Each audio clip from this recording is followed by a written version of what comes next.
দুর্গম প্রত্যন্ত গ্রাম, যেখানে যাওয়ার জন্য নেই কোনো ভালো রাস্তা। গ্রামের যাতায়াত ও পানির প্রধান উৎস ছোট খাল। সেই গ্রামগুলোতে শুকনা মৌসুম মানেই পানির জন্য হাহাকার। এমনকি গোসলের জন্য যেতে হয় 1 থেকে 1.5 কিলোমিটার দূরে।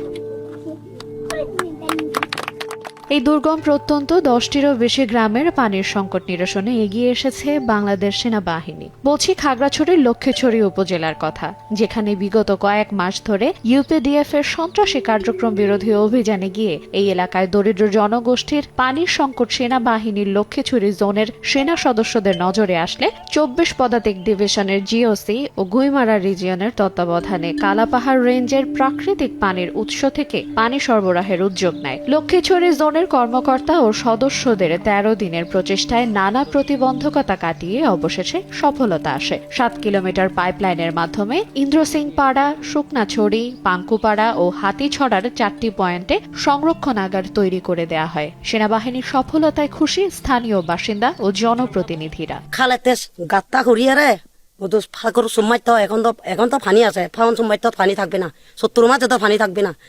এখন তো ভালো হয়েছে, এখন তো এই যে সেনাবাহিনী পানি খাওয়াই দিছে, এখন তো ভালো হয়েছে। সেনাবাহিনীরা যেভাবে পানি নিয়ে আইছে আমরা খুব উপকৃত। খালের থেকে গত করে পানি নিতাম, এখন এই যে সেনাবাহিনীরা পানির লাইন দিছে, এখন একটু সুবিধা হয়েছে।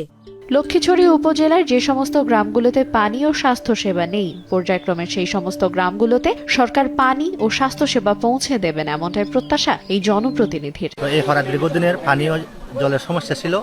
বাংলাদেশ সেনাবাহিনী উদ্যোগে খালপাহাড় থেকে পাইপের মাধ্যমে পানি সরবরাহ করে এই 5টি পাড়ায় প্রায় 400 পরিবারের মতো পরিবার পানির সুবিধা পাবে।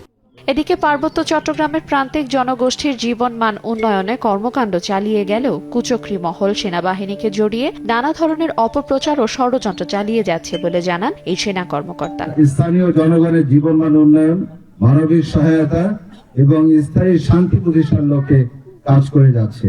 সেনাবাহিনীর এই ধরনের জনকল্যাণমূলক কার্যক্রম অব্যাহত থাকবে।